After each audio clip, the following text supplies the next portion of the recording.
Bonjour à toutes, bonjour à tous.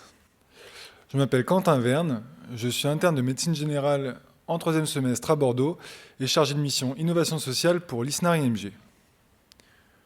Aujourd'hui, j'ai l'immense plaisir de me tenir devant vous pour aborder deux sujets qui me tiennent particulièrement à cœur, qui sont la prévention et la précarité en santé. Je me permets de préciser à ce propos que j'ai pour seul lien d'intérêt avec le sujet mon travail au sein du Bureau national de l'ISNAR IMG. D'abord, la prévention est un des leviers majeurs qui contribueront, dans le futur, à améliorer la prise en charge de nos patientes et patients, notamment en médecine générale. Maladies cardiovasculaires, pathologies cancéreuses, pathologies infectieuses, dans l'ensemble de ces situations, une personne éduquée et sensibilisée à la prévention en santé est une personne dont les chances de vivre en meilleure santé sont décuplées. Prévenir est en fait la première chose à faire si l'on souhaite guérir. Et bien sûr, la précarité, notamment la précarité en santé, est une thématique que l'on ne peut ignorer si l'on souhaite parvenir à une prise en charge globale de nos patientes et patients.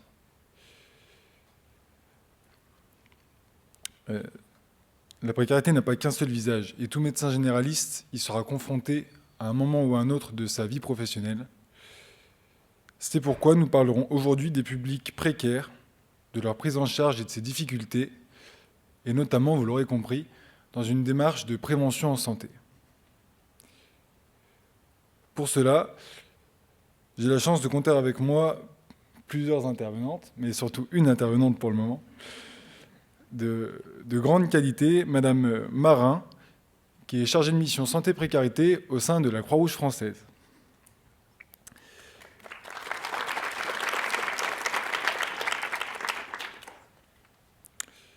Et donc le docteur Mérimi, qui nous rejoindra dans 10 minutes, j'espère, est responsable du pôle qualité des pratiques en santé chez Médecins du Monde.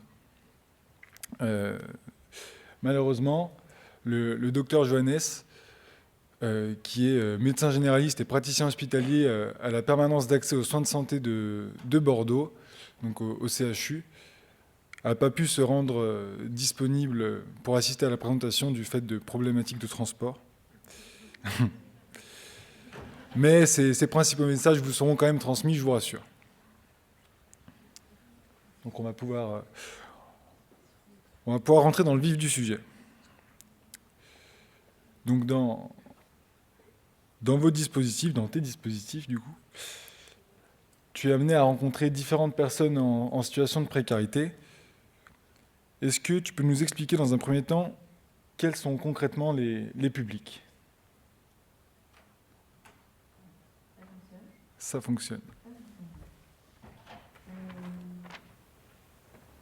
Alors, pour répondre à la question, donc, juste pour vous dire, on a fait un PowerPoint mais qui n'est pas très réglementaire. En fait, c'est plutôt une boîte à outils dont vous pourrez vous servir plus tard pour aller chercher des ressources qu'on va évoquer aujourd'hui. Alors, pour parler du public, l'idée principale aujourd'hui, c'était de dire que il n'y a pas un profil, il n'y a pas un type de public précaire. On parle de population vulnérable, on parle de personnes en situation de précarité, de personnes en situation d'exclusion. Et en fait, c'est vraiment important de dire que, comme tu l'as dit aussi, il y a plusieurs visages.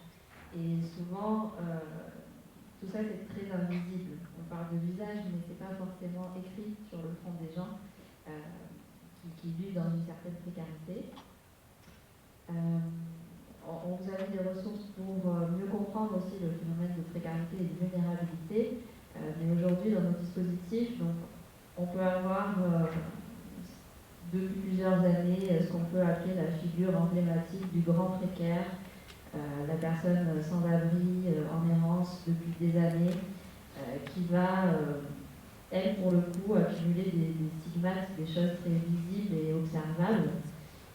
Et puis, il y a aussi tous ces autres invisibles, tous ces nouveaux visages de la précarité. Je crois qu'on en parle de plus en plus aussi, mais on a beaucoup plus de jeunes, et en tout cas de jeunes qui osent dire, qui sont dans des situations sociales et socio-économiques compliquées. On a beaucoup de familles, et notamment de familles monoparentales, donc surtout des femmes avec des enfants. Ça aussi, si on suit un petit peu l'actualité, vous avez pu voir que malheureusement, il y a de plus en plus d'enfants à la rue. Qui on peut parler aussi, je crois que ça aussi c'est d'actualité, mais on peut parler des personnes vieillissantes qui sont en situation de précarité, des petites retraites, des ressources économiques qui sont très limitées au moment de la retraite après une vie de travail. Et souvent, tous ces publics qui sont précaires pas uniquement par leur statut économique, en fait, derrière précarité, on devrait mettre plusieurs formes de précarité et plusieurs formes de vulnérabilité. Donc la vulnérabilité, elle peut être sanitaire, comme on en a parlé, elle peut être économique, elle peut être sociale. Et nous, quand on parle de santé, alors là je parle au nom des 3 intervenants qui doivent être là, mais on parle de santé globale, au sens de l'OMS, donc de santé physique, de santé psychique et de santé sociale. Et tous ces éléments de santé globale, ils s'intègrent aussi à l'environnement. C'est-à-dire que l'état de santé d'une personne, il est influencé à la fois par ses propres conditions de vie, mais il va être influencé aussi par différents cercles autour d'elle. Et tous ces cercles, en fait, ils vont constituer ce qu'on appelle les déterminants sociaux de la santé. Donc quand on parle d'inégalité sociale de santé, on va aller chercher dans tous ces cercles des facteurs qui vont fragiliser ou vulnérabiliser les conditions de vie des personnes et donc leur état de santé. Donc, comme je disais, il y a le premier cercle qui est celui de l'individu, de ses caractéristiques propres, de ses caractéristiques biologiques. Ensuite, si on s'éloigne un petit peu, on va regarder les conditions de vie des personnes. Est-ce qu'on a un toit? Est-ce qu'on a accès à l'éducation? Est-ce qu'on a accès à l'eau et à l'hygiène, par exemple? Et puis plus on va s'éloigner, on va aussi essayer de voir l'entourage des personnes. Est-ce qu'on a un entourage social sur lequel on peut compter? Est-ce qu'on a créé des liens? Si on s'éloigne encore plus, on peut prendre un point de vue aussi macro et observer les systèmes de santé. Est-ce qu'aujourd'hui, le système de santé est en capacité de répondre aux besoins des personnes vulnérables? C'est une question. On pose ça là. Et peut-être qu'on essaiera de répondre aussi. Et puis, en fait, si on élargit encore plus le cercle, on peut parler des politiques de santé. Qu'est-ce qui fait qu'aujourd'hui, dans notre pays, on va mettre l'accent pour réduire ces inégalités de santé ou pas, et qu'est-ce qu'on va mettre concrètement en œuvre pour y arriver. Donc voilà, tous ces déterminants sociaux de santé, très schématiquement, ça va placer les gens dans ce qu'on appelle un gradient social de santé. Le gradient social de santé dans la littérature, c'est ce qui positionne, on va dire, les personnes dans une hiérarchie qui va défavoriser les plus vulnérables qui vont, eux, souffrir d'un état de santé plus dégradé. Et puis plus on va avoir de ressources, et pas uniquement des ressources financières, mais toutes les ressources dont on a parlé, plus en fait on va être en bonne santé. Donc nous aujourd'hui, si on parle de personnes précaires et de personnes exclues, c'est des personnes qui sont vraiment à l'opposé du spectre, c'est-à-dire les plus vulnérables, celles qui ont le moins de ressources. Et ces personnes exclues, ces invisibles de la santé, c'est important de dire, c'est une des raisons, en tout cas, on en citera d'autres tout à l'heure peut-être, mais une des raisons pour lesquelles elles sont invisibles, c'est que pour elles, la santé n'est pas une priorité. En fait, dans tous ces déterminants sociaux de la santé, on a des besoins fondamentaux pour ces personnes qui ne sont pas couverts. Donc encore une fois, on ne parle pas juste de la santé physique des personnes, mais de toutes les formes de santé qui puissent exister.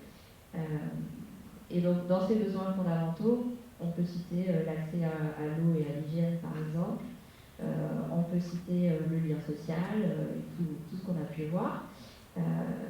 Et puis dans les situations les plus extrêmes, on peut dire aussi que les droits fondamentaux des personnes sont bafoués. le droit à la santé, c'est un droit fondamental. Et malheureusement, pour une certaine catégorie de population, en fait, même ce droit-là n'est pas effectif, en fait. Ce qui est important de dire aussi, c'est que quand on dit que la santé n'est pas prioritaire, c'est parce qu'en fait, tous les autres besoins fondamentaux, ils vont être relégués en première place. Donc, c'est des besoins urgents et vitaux qui sont primordiaux pour les personnes. Ça va être le besoin d'avoir un toit au-dessus de la tête, d'être hébergé, ça va être le besoin de se nourrir, le besoin de se vêtir. Et donc la santé, elle arrive bien après tout ça. Ce n'est pas du tout une préoccupation majeure pour les personnes. Et puis, dans des situations de très forte exclusion sociale et de très fort isolement, en fait, on est souvent face à des injonctions qui sont très paradoxales parce qu'on parle de bien vivre, de prendre soin de soi, de bien vieillir aussi maintenant, on en parle beaucoup. Et puis en fait, on ne voit pas que dans des conditions de vie qui sont très très dégradées, il faut d'abord penser à tout le reste avant de pouvoir en arriver à penser à sa propre santé, accéder aux soins, et puis éventuellement faire de la prévention aussi après. Et donc, peut-être l'idée, nous quand on parle de prévention en tout cas, et là aussi je m'avance un peu pour mes collègues, mais on ne va pas penser uniquement à la prévention médicalisée, la prévention des maladies. On va aussi essayer d'intervenir sur tous ces déterminants sociaux qui sont en amont vraiment du soin. Donc on va, par des approches vraiment multiples, essayer par exemple de rétablir l'accès à l'eau, aux sanitaires, aux latrines et à l'hygiène des personnes. On va essayer de favoriser l'accès à l'hébergement ou l'accès à un logement digne. On va essayer aussi de recréer du lien social. Donc voilà, c'est tout un parcours et une observation vraiment très globale des situations qu'il faut pouvoir prendre en charge avant de parler de soins et avant de parler de prévention. Merci beaucoup pour cette première réponse. Du coup, comme tu le soulignais, hein, les profils sont déjà très, très divers de ce qu'on voit et de ce que tu as l'air de décrire. Et on commence même à voir un peu les freins et obstacles à la prise en charge médicale avec toute cette histoire de priorité chez les personnes précaires. Mais en termes d'obstacles et de freins, est-ce que tu pourrais un peu préciser du coup les notions ?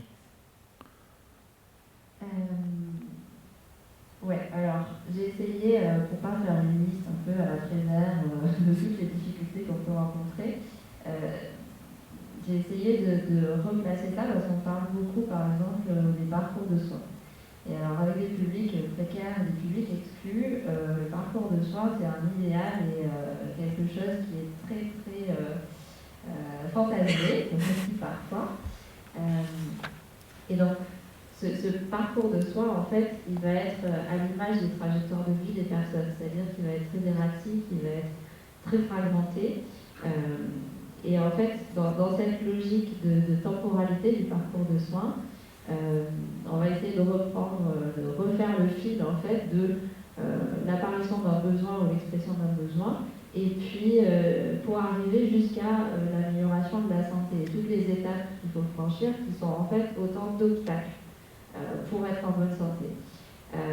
Donc le préalable à tout ça, je pense que peut-être je ne l'ai pas dit au début, mais la désaffiliation sociale et l'isolement social des personnes, souvent ça les conduit à ne pas exprimer des besoins. Donc c'est très difficile de formuler quelque chose, de formuler une demande et surtout de parler de la santé quand on l'a vu, c'est pas une priorité pour les personnes. Donc la première étape, c'est d'arriver à exprimer quelque chose. Voilà, une attente, une demande, un besoin. Et voilà, cette perte de lien social, elle fragilise vraiment l'expression de la demande. Et puis, on peut aussi dire que dans les expériences passées des personnes, il y a eu parfois des moments de rupture aussi, avec le système de santé, avec parfois des soignants qui font que les personnes n'ont même plus envie en fait, n'ont même plus envie d'exprimer quelque chose parce qu'elles ont peur de revivre une mauvaise expérience qui a été vécue par le passé. Quand le besoin arrive à être exprimé, là on va ouvrir le champ des droits de santé, parce que quand même, pour accéder à beaucoup de services et au système de santé en France, il faut avoir des droits de santé. Et alors là, c'est le deuxième parcours du combattant, c'est-à-dire que déjà, il faut avoir connaissance de ses droits, il faut pouvoir y accéder. Aujourd'hui, il y a beaucoup de choses qui sont dématérialisées, il y a beaucoup de dossiers, beaucoup d'administratifs à faire avec des démarches qui sont extrêmement complexes pour les personnes. Et peut-être, une fois que l'accès au droit est plus ouvert, qu'il est accompagné par des personnes, souvent accompagnées par des personnes du champ du social, des travailleurs sociaux, il faut aussi que ces droits de santé puissent être effectifs. C'est-à-dire qu'une fois qu'on a une couverture santé, qu'on a une carte vitale, il faut pouvoir réellement accéder aux soins et l'utiliser très concrètement dans l'écosystème de santé. Et alors là, on va trouver des nouveaux obstacles, c'est-à-dire que quand on a, c'est important de le dire aussi, mais quand on a des problématiques qui sont multiples comme ça, et ben on va être en difficulté pour trouver une réponse qui soit globale en accédant à un service de santé particulier. C'est-à-dire que c'est peut-être ça qui met en défaut aussi certains soignants, c'est que quand la personne arrive dans une consultation, en fait, elle n'arrive pas juste avec une problématique de santé, elle arrive avec tout un bagage et tout plein de problématiques sociales qui doivent être aussi réglées en même temps, ou en tout cas, voilà, on ne peut pas faire l'un sans l'autre.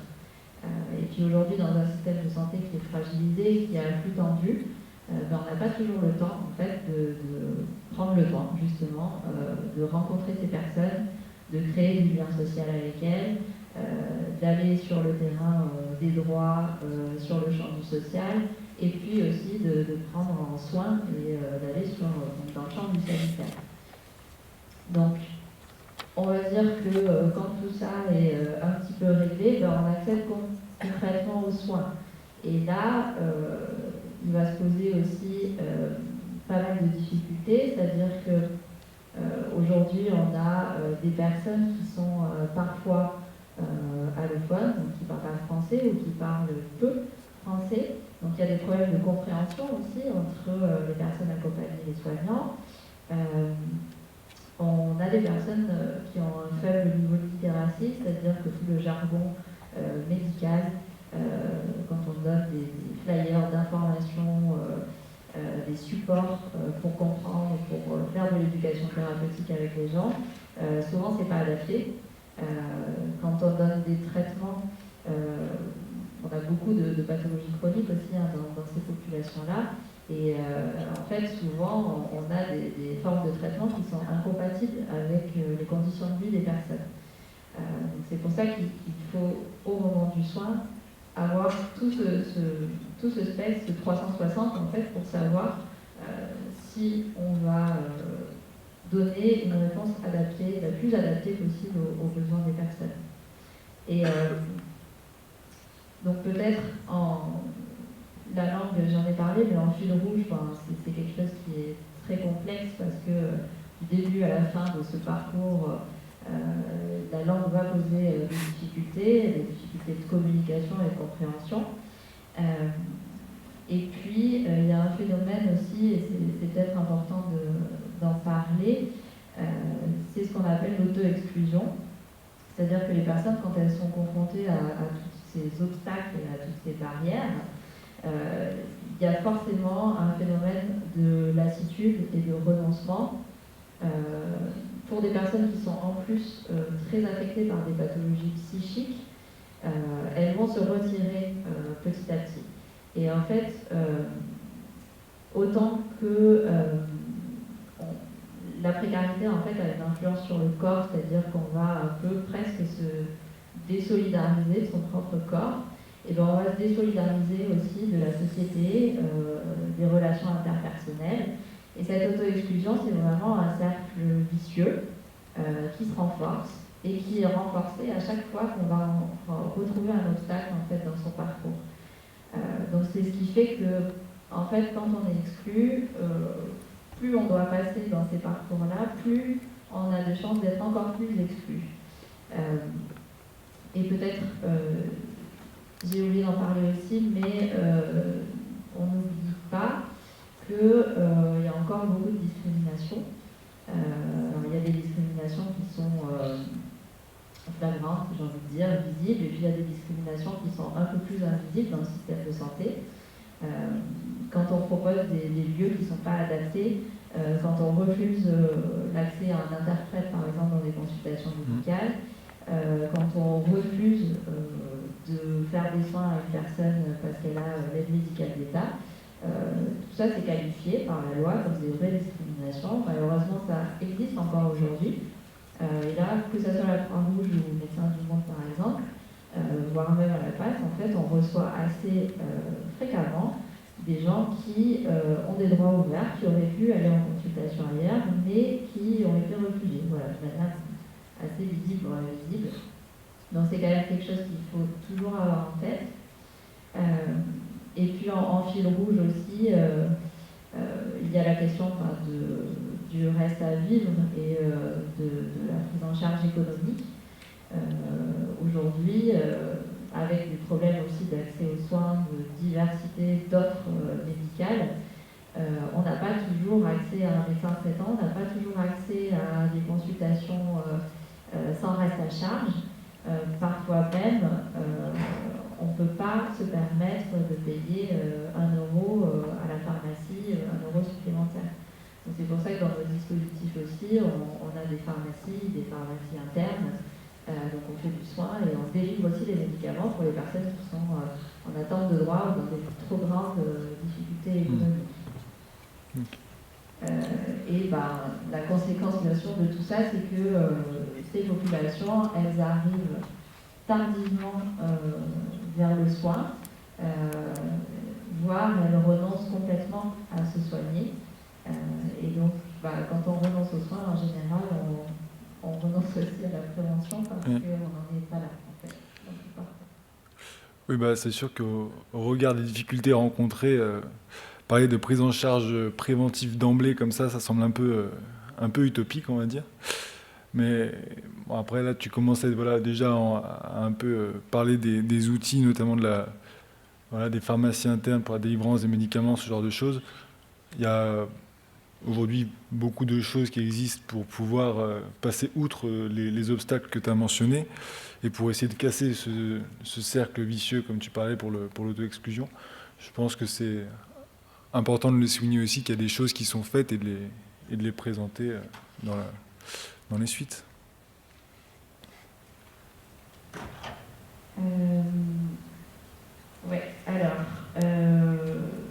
Dans les leviers, peut-être qu'il faut commencer par là parce que le tableau il est un petit peu sombre, on va dire.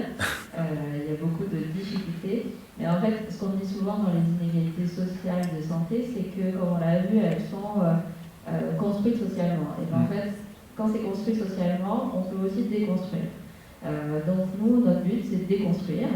C'est d'aider aussi les professionnels du système de santé à déconstruire avec nous. Et peut-être, dans les leviers, comme on l'a vu, le préalable à tout, c'est d'aller chercher l'expression d'un besoin, de faire en sorte que les personnes, elles, reprennent conscience que la santé, c'est important, et souvent que leur état de santé est dégradé ou très fortement dégradé.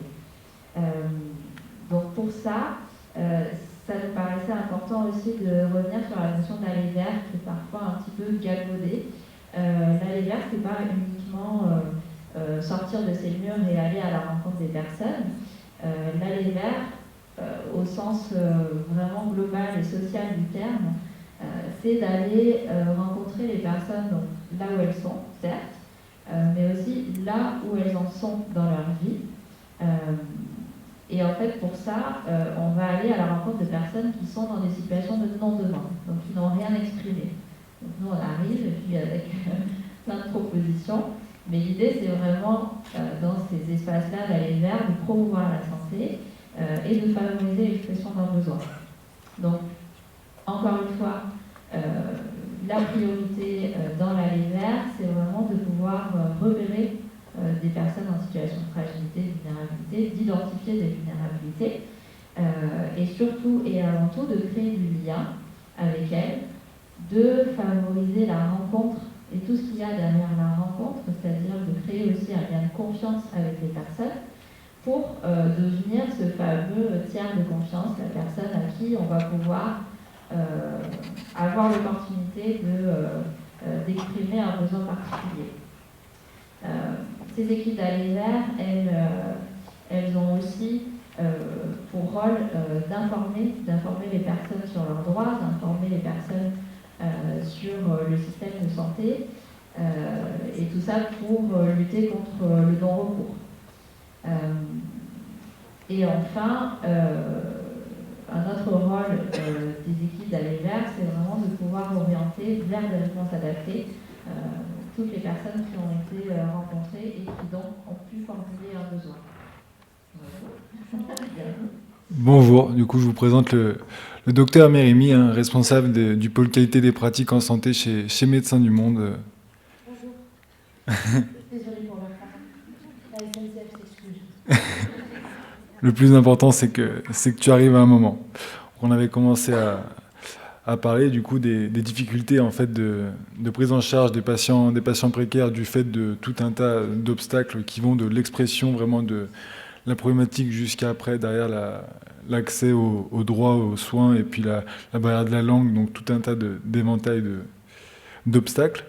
Et donc on commençait à souligner les réponses qui ont été apportées à ces obstacles pour passer outre. Donc on parlait de l'aller vers à l'instant.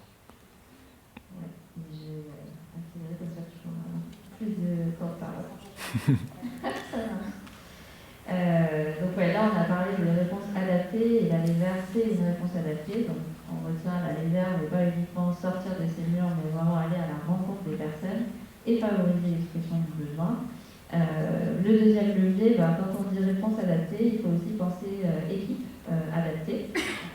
Donc ces équipes, pour prendre en charge la santé de manière globale, il faut qu'elles aient à la fois un ancrage dans le social et un ancrage dans la santé. Donc c'est des équipes qui sont pluridisciplinaires, qui vont pouvoir accompagner les démarches administratives, qui vont pouvoir faire du soin très concrètement, qui vont pouvoir aussi accompagner les démarches d'accès aux droits, tout ce qui est de l'ordre de l'administratif. Et on parle souvent d'actions qui sont médico-psychosociales. Et vraiment, c'est le triptyque, le triangle d'or. On ne peut pas intervenir sans avoir ces trois piliers, ces trois leviers-là. Et donc aussi, quand on parle d'équipe pluridisciplinaire, moi j'aime bien aussi parler de transdisciplinarité pour dire qu'en fait, ces équipes, il faut qu'entre elles, entre ces expertises, il faut qu'il y ait une diffusion des savoirs. Et une des caractéristiques des populations vulnérables, c'est que souvent, comme on a du mal à exprimer une demande et un besoin, quand on arrive à l'exprimer, il faut qu'il y ait une réponse qui soit rapide, en tout cas quasi immédiate. Il faut que ça soit une réponse de proximité avec des acteurs qu'on connaît aussi, qu'on a déjà identifiés. Et en fait, on ne peut pas prendre le risque, entre guillemets, il faut éviter l'écueil en tout cas, que cette demande, elle s'évapore ou elle disparaisse parce qu'en fait, c'était une demande sociale et puis en fait, j'ai un médecin en face de moi. Donc en fait, il faut que tous dans l'équipe, on soit en capacité d'accueillir, en tout cas d'avoir un premier niveau de réponse, bien sûr pour orienter vers les compétences et les expertises derrière.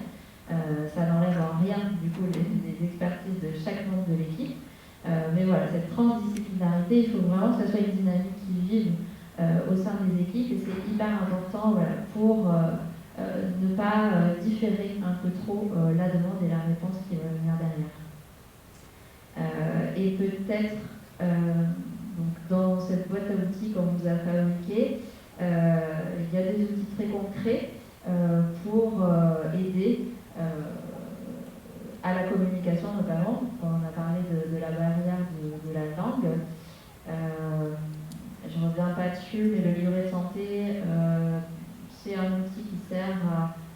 le système de santé, comment bien s'orienter dans le système de santé.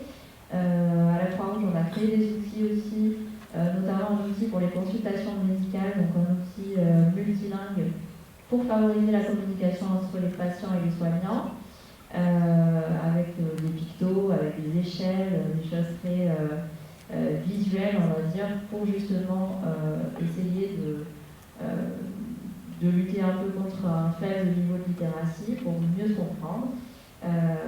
Pour suivre les parcours de soins, on a aussi notamment pour les personnes exilées un carnet de santé pour éviter aux personnes de revenir sans arrêt leur histoire, de refaire des examens inutiles. Et puis c'est un outil aussi de dialogue entre les professionnels de santé que vont rencontrer les personnes dans tout leur parcours. Et puis, voilà, littératie en santé, j'en ai parlé un petit peu. On n'oublie pas aussi la littératie numérique. En amont aussi de tout ça, c'est quand même bien de pouvoir faciliter l'accès au numérique des personnes, parce que c'est un des gros écueils. Une fois qu'on a franchi les premiers obstacles, c'est de pouvoir prendre un rendez-vous, de pouvoir aller sur un mail. On ne parle même pas du dossier médical partagé, souvent dans les lois.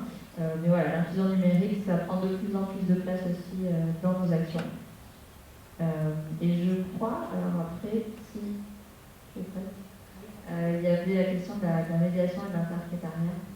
Ok, alors peut-être pour enchaîner sur la médiation en santé et l'interprétariat, je vais revenir sur cette notion d'aller vers, dont aujourd'hui on en parle de plus en plus, et vous avez dû en entendre parler.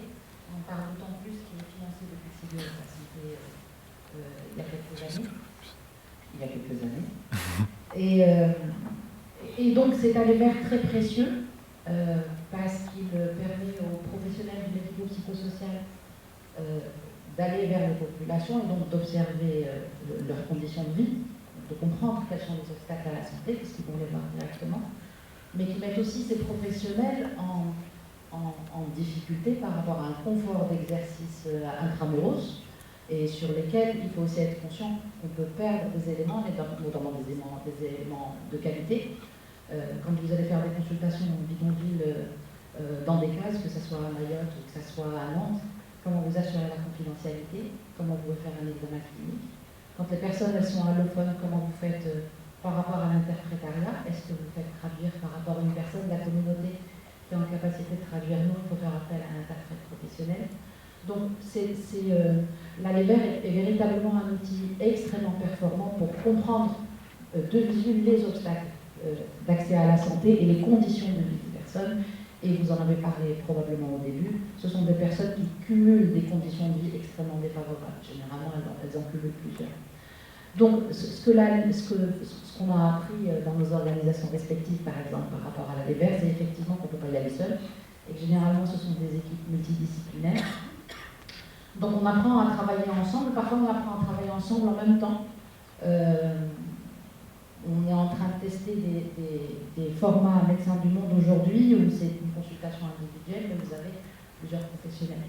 Donc pour avoir une consultation individuelle, vous avez médecin, interprète, médiateur. Vous pouvez avoir une consultation où vous avez un psychiatre, un juriste et un interprète professionnel. Donc c'est une consultation individuelle, mais la personne fait face à 3 professionnels différents, parce qu'au vu de la conjugaison de ces conditions défavorables par rapport à la santé, il y a utilité qu'il y ait plusieurs professionnels.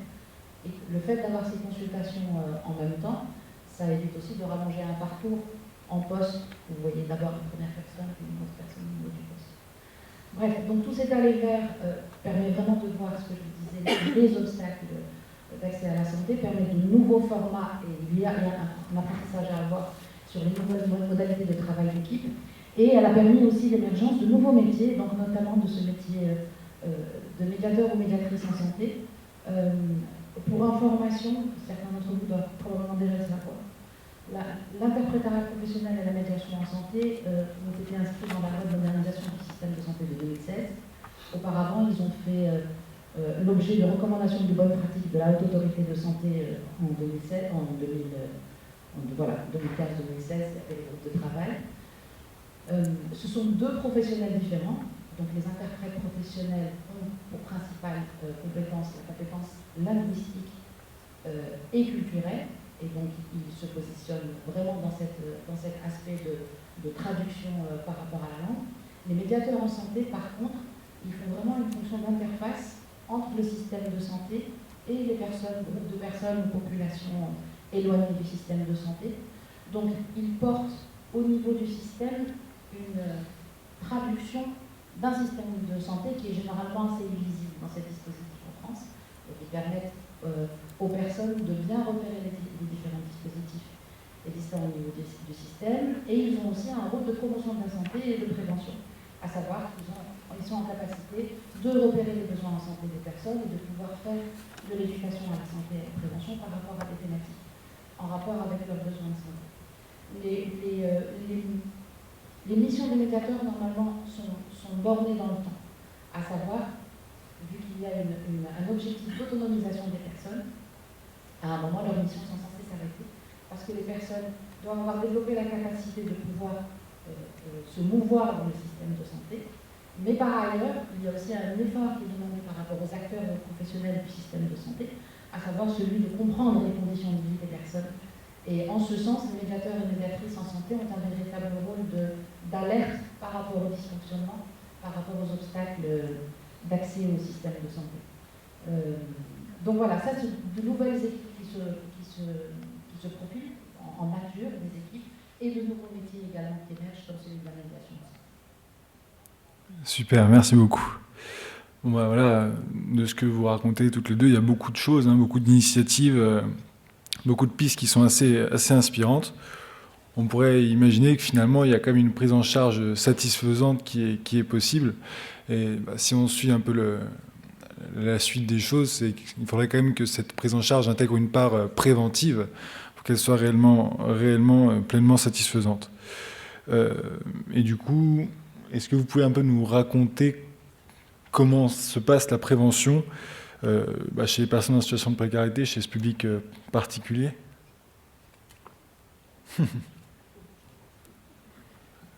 Alors, au vu de tout ce qui a été raconté, à mon avis, depuis le début, au vu des obstacles, au vu de la dureté des conditions de vie, c'est pas la première chose qu'on fait. Finalement, c'est pas la première chose qu'on fait.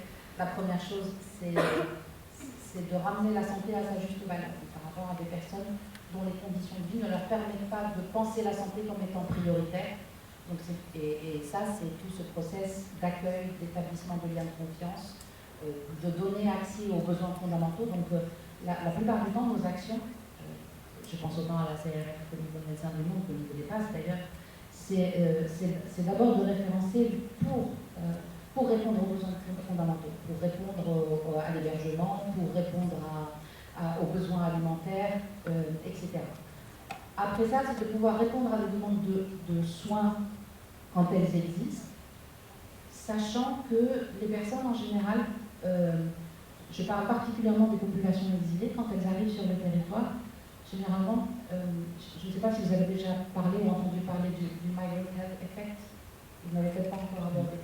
Les personnes migrantes exilées, généralement, quand elles arrivent sur les territoires, elles sont en bonne santé. Il faut être en bonne santé pour quitter le pays, traverser la moitié de la terre et arriver. Une fois arrivé sur le territoire européen ou sur le territoire français, l'état de santé se dégrade de manière drastique et majeure, parce que les conditions d'accueil sont déplorables. Donc, il faudrait donc pouvoir répondre à un besoin de santé. La plupart du temps, ces besoins de santé sont aigus, donc soit des maladies aiguës, soit des décompensations de maladies chroniques pour ceux qui sont porteurs de maladies chroniques. Et donc, c'est dans le cadre de cette prise en charge sur le long cours qu'il est possible d'aborder des questions de prévention. Et les questions de prévention peuvent être diverses en fonction des publics. Elles sont, par exemple, par rapport aux populations exilées, beaucoup en rapport avec les prévalences et les incidences des pathologies dans les pays d'origine. Donc, il y a, par exemple, beaucoup d'actions de dépistage qui sont faites, de la prévention secondaire. Il y a aussi par rapport au public féminin, ça on l'a beaucoup vu en zone rurale, sur toutes les thématiques de santé sexuelle et reproductive, mais aussi au niveau des populations exilées. La thématique des violences liées au genre revient beaucoup. Donc il y a aussi de la prévention à faire par rapport aux violences liées au genre. Il y a des préventions globales sur le dépistage des maladies non transmissibles, donc des maladies chroniques, exactement la même chose qu'en population population générale. Et il faudrait, dans le cadre des activités donc, qui parfois ont lieu en intramuros ou parfois en aller vers, donc construire le lien de confiance, prendre le temps, donc essayer de retrouver les personnes, et les personnes quand elles sont en mobilité, on ne les retrouve pas toujours, et à partir de ce lien de confiance, avoir des discours prêts pour pouvoir parler de prévention, pour pouvoir parler de vaccination. Ça, on l'a beaucoup vu, on parlera sur la période Covid. Pouvoir proposer des dépistages. Pour les populations exilées, je vous rappelle que, si vous ne savez pas déjà, que la moitié des infections au VIH sont une fois arrivées en France et ne sont pas ramenées du pays d'origine. Et donc, c'est dans la construction de ce lien de confiance, c'est d'abord la réponse aux besoins primaires, puis la réponse à des besoins de soins, que peut venir cette offre de prévention par rapport aux personnes. Oui, peut-être pour effectivement le Covid, s'il y a eu un bon côté, ça a été d'être source de beaucoup d'apprentissage. Et là, on était au cœur de la prévention, mais donc quand c'est arrivé le moment de la vaccination, c'était de se dire comment est-ce que, par exemple, on va proposer de la vaccination à des personnes qui sont dans des campements dans les Hauts-de-France, à Calais, Grande-Sainte, qui sont dans des conditions de survie. Voilà, c'est clairement, on arrive avec nos petits packages, attention, il faut prendre soin de vous, des conditions de vie qui sont très favorables pour que le virus diffuse largement et qu'il y ait des conséquences dramatiques. Et puis, donc effectivement, tout le chemin, ça a été à la fois de pouvoir répondre, on va dire répondre, ou essayer, tenter d'améliorer les conditions de vie des personnes qui sont plus qu'indignes. Là, justement, on est dans des droits fondamentaux qui sont vraiment complètement bafoués. Et puis, le fait qu'en fait, alors je parle de ce terrain parce qu'on est notamment des Croix-Rouges sur les mêmes dispositifs d'aller vers. En fait, il y a eu une réponse, on a été même très surpris de l'adhésion des personnes au process de vaccination. Donc on a construit aussi pour qu'il soit adapté aux personnes. Mais vraiment, je pense qu'on a été les premiers surpris parce qu'en fait, donc bien sûr, on a mis en place en amont des actions de promotion de la santé. Donc on a essayé de partir non pas d'un discours de prévention qui était déjà préétabli par les autorités de santé, mais de partir aussi de leurs propres préoccupations. Et là, en fait, c'était pas la peur du virus ou la peur du vaccin qui était vraiment primordiale pour les personnes, c'était moi j'ai déjà eu un premier vaccin parce que je suis partie de tel pays, et puis en fait je vais passer en Angleterre parce que là-bas le but des personnes c'est pas de rester sur le territoire français mais de faire une traversée. Et du coup, est-ce qu'on va me revacciner encore une fois là-bas? Comment est-ce qu'ils vont savoir que j'ai eu une dose ici? Donc en fait, dans ces ateliers où on discutait avec les personnes, le but c'était vraiment d'identifier les problématiques pour elles, d'identifier leurs questions, d'identifier leurs peurs et leurs craintes, et de pouvoir y répondre. Et ensuite, une fois qu'elles avaient toutes les réponses à leurs questions, elles restaient libres aussi de faire ce choix, de se faire vacciner ou pas, mais en libre conscience et en connaissance de cause. Et donc, quand elles décidaient de se faire vacciner, derrière, il y avait tout un dispositif avec médiateur, avec interprète, avec le centre hospitalier qui lui vaccinait aussi à proximité et qui était en capacité de recevoir les personnes très rapidement parce que parfois le lendemain, elles étaient parties. Donc ça, typiquement, c'est une approche, ce qu'on appelle agile, très agile, de nos dispositifs. Une approche de proximité, une approche globale parce qu'on n'a pas répondu juste à la problématique sanitaire, mais on était là depuis longtemps pour répondre à toutes les autres problématiques. Et puis un travail en réseau qui est très chronophage pour les équipes, d'articuler, de coordonner en fait tout ça, mais qui amène à des vrais résultats et des résultats positifs en matière de santé et de santé publique. Donc oui, tu parlais de travail en réseau, justement, il y avait tous les partenaires avec lesquels vous travaillez qui sont peut-être importants à souligner. Je ne sais pas si vous voulez en dire deux mots sur les différentes équipes mobiles, psychiatrie précarité ou le CCAS.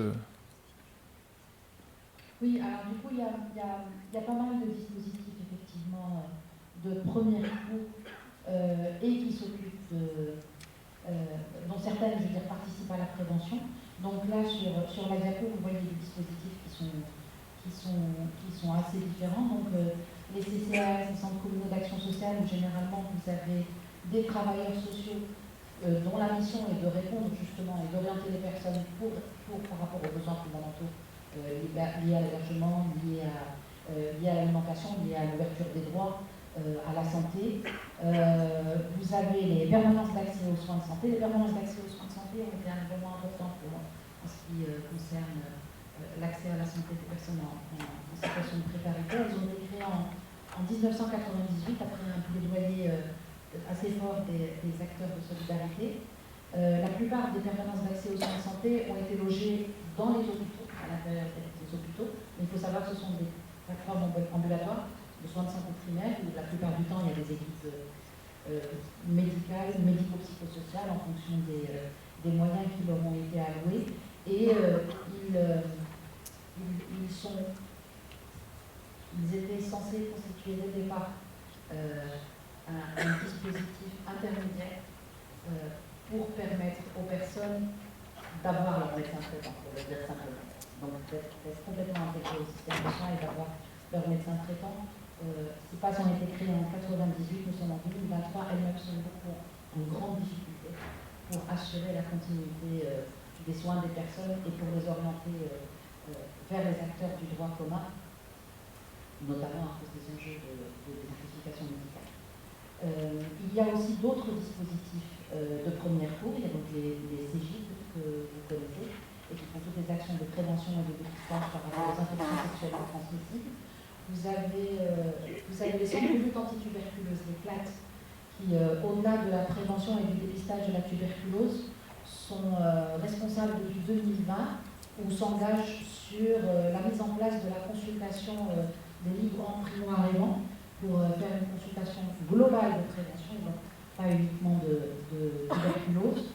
Vous avez tous les acteurs de solidarité que nous représentons ici avec Émilie, la Croix-Rouge française, Médecins du Monde et d'autres, qui faisons donc l'intermédiaire toujours vers les droits communs. Vous avez les protections maternelles et infantile. Vous avez donc une multitude de dispositifs plus ou moins spécialisés. Quand on parle des EMPP, on parle de santé mentale par exemple. Mais tous ces dispositifs de premier recours sont accessibles. Il y a l'accès universel, généralement il est indépendant de l'accès en droit et l'accès au droit en santé, je veux dire. Et donc ce sont des dispositifs extrêmement précieux pour permettre l'accès à la prévention des populations les plus éloignées de la santé. Et tous œuvrent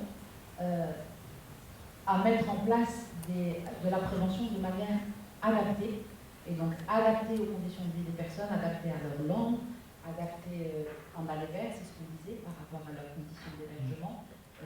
Donc ce sont rarement des actions de prévention uniformes. La plupart du temps, ce sont des actions qui sont réfléchies avec les personnes. Super, merci pour tous ces exemples. C'est vrai que du coup, quand on le regarde, le tableau final n'est pas forcément si gris que ça. Même si en début de présentation, on a beaucoup insisté sur les difficultés qui étaient un peu inhérentes à la prise en charge de ces publics particuliers, on voit quand même au fur et à mesure qu'il y a quand même des choses qui sont possibles, hein, des choses qui ont été mises en place pour parvenir à faire une bonne prise en charge médicale et même de la prévention chez les personnes en situation de précarité.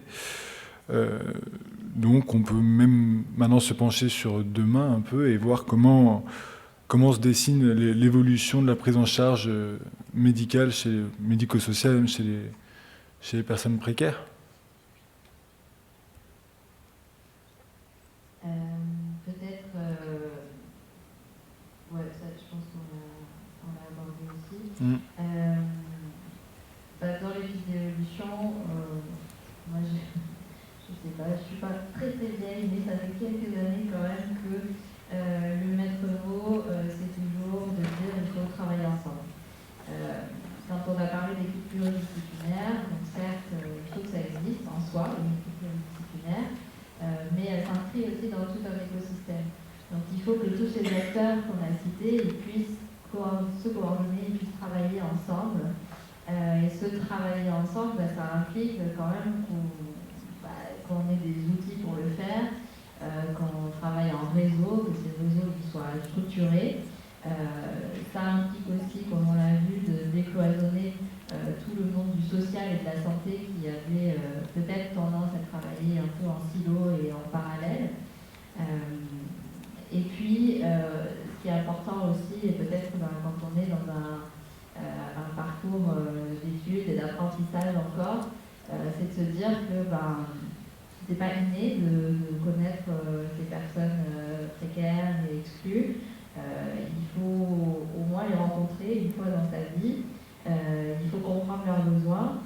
Et du coup, entre nous, on va dire associatifs, qui avons vraiment ce privilège, j'ai envie de dire, de les connaître, de les accompagner au quotidien, et puis un système de santé qui est parfois un peu plus éloigné, il faut favoriser cette rencontre aussi entre ces milieux-là.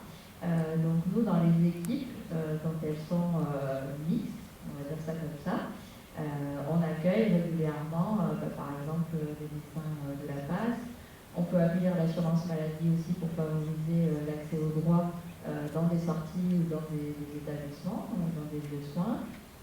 On peut accueillir des étudiants. On a aussi pas mal d'internes qui participent à des dispositifs, que ce soit bénévoles ou salariés, qui viennent en renfort en fait de nos équipes médico-psychosociales. Et puis la question de la formation elle est aussi importante parce que à la fois il faut pouvoir parler de ces sujets, comprendre ce phénomène des inégalités sociales de santé, essayer de comprendre aussi pourquoi effectivement ça fait 20 ans qu'on en parle et que c'est difficile de résoudre les problématiques. Et puis, il faut, je crois que tu l'as abordé brièvement, mais effectivement, il faut faire avec les personnes. C'est important aussi que les personnes concernées, ces publics, puissent témoigner, puissent intervenir aussi dans les formations. Quand on parle de médiateurs, des fois on parle aussi de médiateurs pairs, de pairs aidants, de pairs accompagnants. Et en fait, de plus en plus, alors dans les carrières du social, ça se voit de plus en plus. Dans les carrières médicales, peut-être ça, je suis moins bien placée pour en parler, mais peut-être tu pourras me dire. On essaye de faire intervenir les personnes pour qu'il y ait une meilleure connaissance de ce qu'elles vivent, de leurs envies, et puis avoir une vision un peu plus positive aussi, en reboucle sur la question des publics, mais de se dire que ce n'est pas juste des publics en difficulté, mais c'est des publics avec beaucoup de ressources, beaucoup de diversité, et qu'en fait, nous, il faut qu'on construise nos interventions à partir de ces ressources-là. Moi, j'ai eu mon diplôme de médecine générale il y a 20 ans. Je pense que les choses, elles ont changé depuis. Et à l'époque, les formations étaient principalement hospitalières. J'étais destinée à faire du soin primaire et d'être un acteur de premier coup. Et j'ai vu beaucoup de professionnels de santé pendant toute la durée des études. J'ai rarement vu des professionnels du social. Et pourtant, j'ai toujours travaillé uniquement avec des populations en situation de précarité. Donc, quand j'ai ouvert mon premier cabinet il y a une vingtaine d'années, on a ouvert à deux médecins généralistes. Et très très vite, on s'est retrouvé limité peut-être à faire du soin, mais à faire du soin, c'était pas suffisant. Moi, ça m'a très vite paru pas suffisant. Donc, effectivement, il fallait faire de la prévention. Et faire de la prévention seule quand on est dans son cabinet en libéral, ça, on n'y arrive pas en fait. C'est de très très mauvaise qualité. Je vous raconte ça juste pour vous dire que 20 ans après, aujourd'hui, je travaille comme médecin du monde depuis à peu près 5 ans. C'est une illusion de croire qu'on peut rester soit en exercice isolé, soit en exercice uniquement professionnel de santé, notamment quand il s'agit de questions de précarité. Le fait de travailler en équipe multidisciplinaire, mais en équipe intégrante, autant des agents du social que des agents de la santé, dans la santé mentale, et les agents administratifs, est absolument impératif.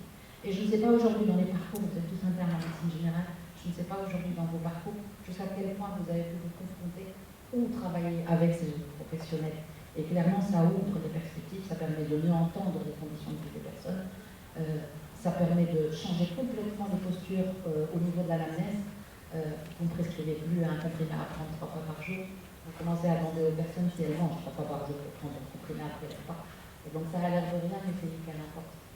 Donc je pense que dans les solutions, les perspectives d'avenir, renoncer à ce que, moi à l'époque on appelait ça le colloque singulier, ça avait l'air très poétique et très bien, mais je pense que c'est fini aujourd'hui le colloque singulier. Nous sommes plusieurs professionnels pour pouvoir répondre à des enjeux d'inégalité sociale en santé et de précarité qui sont de plus en plus importants. Avec la crise Covid, nous avons vu de nouvelles populations qui ont intégré le secteur de la précarité, dont les étudiants. Ça, c'est le premier point. Et le second point, c'est que ce n'est pas un problème de professionnels, c'est un problème de santé publique, c'est un problème de politique publique, un problème de décideurs. Donc, quelque part, vous êtes professionnel de santé, médecin généraliste, mais vous êtes quelque part des acteurs de santé publique et de plaider pour la santé publique de manière à ce que nous ayons des politiques publiques qui changent. Et les politiques publiques qui changent, c'est autant essayer de résoudre la crise de l'hôpital aujourd'hui que d'arrêter d'expulser au niveau des bidonvilles, de rentrer dans des stratégies de stabilisation des populations, que d'arranger les politiques d'accueil par rapport aux populations exilées, que de construire des routes et de maintenir des accueils physiques dans les zones enclavées, au niveau des zones rurales ou parfois dans les zones insulaires. Donc c'est vraiment des politiques globales et aujourd'hui, même quand on est professionnel de santé à son stade, on ne peut pas se dispenser de cet engagement par rapport à la politique publique qui, elle, peut fournir un soutien de manière à améliorer l'accès à la prévention des personnes et populations en situation précaire. Merci beaucoup. Bon, il va falloir rester motivé alors. Voilà qui conclut notre présentation. On n'a plus beaucoup de temps, mais il nous reste 5 minutes pour répondre à vos questions. Donc s'il y a des questions, il ne faut pas hésiter. Un micro circule dans l'Assemblée, donc à vous la parole. Bonjour, merci. Moi, j'avais juste une question. Vous avez mentionné le livret de santé qui expliquait le système en plusieurs langues, etc. Je voulais juste savoir où c'était disponible, cette ressource. Merci. Alors, justement, comme notre PowerPoint du temps réglementaire, en fait, si vous pouvez le récupérer, on vous l'envoie après, on a mis les liens directement sur tous les outils, en tout cas sur une grande majorité, comme il y avait des liens. Donc, vous pourrez accéder directement aux documents qui sont téléchargeables. Les livrets de santé, moi je pars surtout celui de gauche, le livret de santé bilingue. Donc, il existe en 22 langues. C'est une production de Santé publique France avec le COMED, le Centre pour la santé des exilés, mais en multiple. Donc, il existe en 22 langues et effectivement, il présente autant le système de santé que des thématiques de prévention. Donc, vous pouvez le retrouver sur le site de Santé publique France.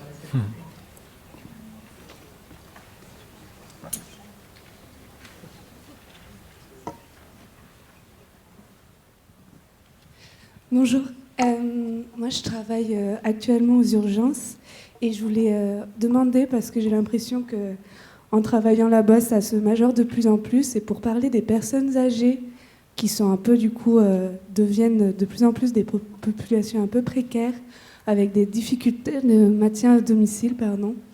Et en fait, on parle beaucoup avec des assistantes sociales parce que c'est quand même assez présent aux urgences, on a pas mal d'aide.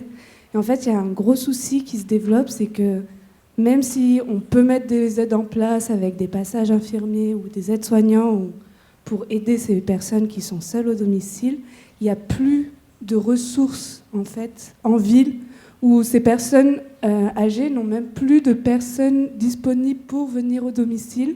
Et du coup, comment faire? Parce que en hospitalisation ou même dans les institutions, il n'y a plus de place. Et du coup, même à la maison, il n'y a plus personne pour venir les aider. Et du coup, qu'est-ce que moi, à mon échelle, en tant qu'interne, je peux mettre en place alors qu'il n'y a pas forcément d'aide avec des infirmiers ou quoi qui peuvent passer au domicile. Donc même les assistantes sociales sont un peu, enfin, on n'a plus vraiment de ressources, quoi. Alors, c'est vrai que la problématique, vu la transition épidémiologique, la problématique des personnes âgées, elle est de plus en plus importante. Elles, effectivement, aussi, aujourd'hui, sont victimes des conditions de précarité. Et c'est vraiment le type de personnes, de groupe de personnes, c'est un enjeu de politique publique. Donc, effectivement, beaucoup se retrouvent en urgence, elles sont isolées chez elles, et on a des problèmes de désertification ou de manque de personnel médical, et notamment pour les visites à domicile. Il y a aujourd'hui, à ma connaissance, on ne les voit pas beaucoup à du monde, mais à ma connaissance aujourd'hui, il y a tous les dispositifs, les actes les dispositifs d'aide à la coordination qui sont en train d'être mis en place au niveau des territoires. Les personnes âgées sont des personnes qui ont particulièrement besoin de beaucoup de dispositifs, et autant de dispositifs de santé que de dispositifs sociaux, que de livraison de repas à domicile. Donc il y a ces dispositifs d'aide à la coordination. Il y a des coordinateurs et coordinatrices Maya, me semble-t-il, qui sont responsables du case management, et donc du management de cas complexes, et qui sont aussi en charge justement de ces personnes, de manière à ce qu'il y ait un guichet unique et que les personnes, qu'il puisse y avoir une mise en lien entre les différents dispositifs, donc médico-sociaux et les personnes, donc les personnes âgées. Il y a aussi toutes les plateformes d'aide aux aidants pour ces personnes, me semble-t-il, qui ont parfois un voisin, parfois un membre de la famille qui essaie de faire la coordination entre les différents acteurs, mais clairement c'est un enjeu. C'est un enjeu et ça doit être interrogé au niveau des politiques du territoire, ça doit être interrogé au niveau des PRS, des plans régionaux de santé, des PRAPS, pour savoir s'il y a des politiques particulières qui sont faites en faveur des personnes âgées. Et peut-être j'ajouterais aussi que si on parle de public précaire, le lien avec la vieillesse, le bien vieillir, parce qu'on est en plein dans les contributions pour le bien vieillir, le CNR bien vieillir en ce moment. Donc il faut parler des conditions de précarité parce qu'en fait, les personnes précaires, alors déjà, vivent moins longtemps que d'autres. On n'a pas parlé de l'espérance de vie, mais elle est considérablement réduite pour ces publics-là. Et en fait, souvent, elles se retrouvent dans un no man's land administratif, c'est-à-dire qu'elles sont vieilles avant l'heure, donc elles n'ont pas forcément droit aux mêmes aides que les autres, juste parce qu'elles n'ont pas l'âge requis pour ça. Alors, il y a des expérimentations, il n'y en a pas assez, mais aujourd'hui, par exemple, il y a des pensions de famille qui peuvent accueillir des personnes vieillissantes et puis sans condition de séjour, c'est-à-dire qu'il n'y a pas un contrat de séjour qui les obligera à partir dans 6 mois ou dans 1 an. Donc dans ces pensions de famille, il y a bien sûr un accompagnement social, mais il peut y avoir de la mobilité, la cure de santé qui viennent suivre l'état de santé des personnes. Il y a aussi des expérimentations qui consistent à ouvrir les EHPAD et à proposer des services donc à des personnes qui sont à l'extérieur, un peu isolées, qui peuvent par exemple venir prendre le temps de repas avec les résidents de l'EHPAD du coin, de proximité. Donc il y a des solutions qui sont mises en place, mais pour autant elles ne sont pas inscrites dans la loi. Et encore, voilà, ce gap et cette méconnaissance en fait de la précarité, et aussi c'est de la précarité tout au long de la vie. C'est-à-dire que la vieillesse est un moment crucial aussi pour résoudre ces dernières inégalités dans la vie. Et aujourd'hui, effectivement, il n'y a pas beaucoup de réponses pour faire face à ça.